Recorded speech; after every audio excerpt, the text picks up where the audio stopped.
Hey friends, this is Miss Jamie from Preschool at Woodland, and today I want to read you one of my favorite books. The title is God's Very Good Idea, and the author is Trillia Newbell. In the beginning, in fact, before the beginning, God had a very good idea. It was an even better idea than solar panels, chocolate chip cookies, the Super Soaker, color TV, fireworks, the life raft, roller skates, the X-ray machine. God's idea was to make people, lots of different people, who would all enjoy loving Him and all enjoy loving each other. They would all be made in His image. They would all be like mirrors, reflecting what God is like. Because God is full of love, they would be full of love too. So God got to work. He made a beautiful world for people to live in. Then He made the first people, a man and a woman. And He said to them, "Be happy. Enjoy loving me and loving each other. Have a huge family that will fill the earth and look after the earth and enjoy the earth." God carried on creating people. All of them were made in His image, and all of them were different too. Some were men and some were women. Some liked reading and some liked riding bikes. Some had darker skin and some had lighter skin. Some had curly hair and some had straight hair. We live in God's world.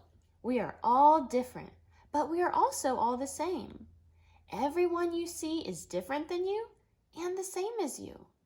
They might look different or speak different or play different, but they are all made in God's image, and so they are all valuable. This is God's very good idea. But people ruined God's very good idea. The first people chose not to love God. This is called sin. And because they chose not to love God as they should, they forgot how to love each other as they should. We're the same. We choose not to love God, and so we're not able to love each other like we should. We sin. Sometimes we treat others badly because they are different than us. People fight with each other. People are mean to each other. People laugh at each other. Because we have ruined God's very good idea, He is not pleased with us. Our sin means we can't be friends with Him or enjoy living with Him. We need God's forgiveness for ruining His very good idea. It's the same for everyone in the world. People who like reading need forgiveness, and people who like riding bikes need forgiveness. People with darker skin need forgiveness, and people with lighter skin need forgiveness. People with curly hair need forgiveness, and people with straight hair need forgiveness. But God was not surprised by people ruining things. He had always had a very good plan to rescue His very good idea. So God got to work. He came to earth as a person, Jesus. You see Jesus?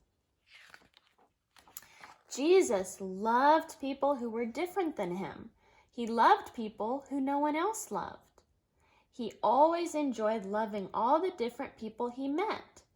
Jesus shows us how to enjoy loving each other.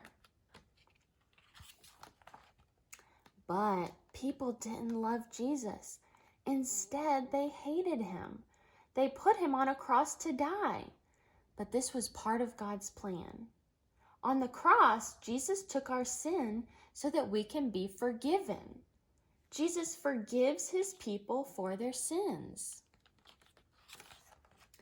Jesus didn't stay dead. He rose back to life and then went back to live in heaven. And then He gave people His Spirit to help them enjoy loving Him and loving all the different people they know. Jesus helps us to love each other.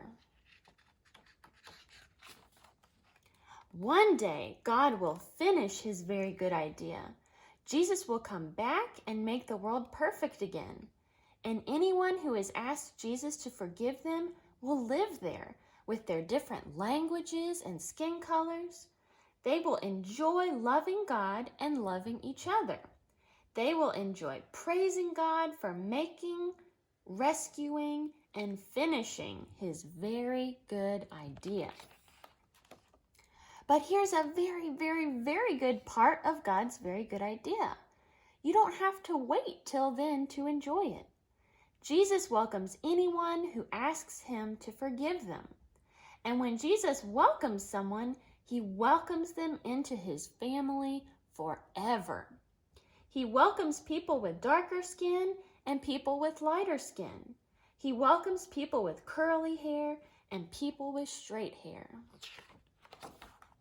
God's family is called the church. Your church friends are your brothers and sisters, your wonderful and colorful church family. You can enjoy loving them and loving God with them. This is God's very good idea. Lots of different people enjoying loving him and loving each other. God made it, people ruined it. He rescued it, he will finish it. And with your church family, you can enjoy being part of it right now. Man, that is some good news. I love this book and what it reminds us about God and how he made us and loves us, how he rescues us from our bad choices. And I know it talks about the church, and right now we have to stay home and it's kind of hard to be with our church family. But we can still worship God, we can sing songs to him and read his word with our families at home. And soon we'll get to be with our church families again. Bye, friends.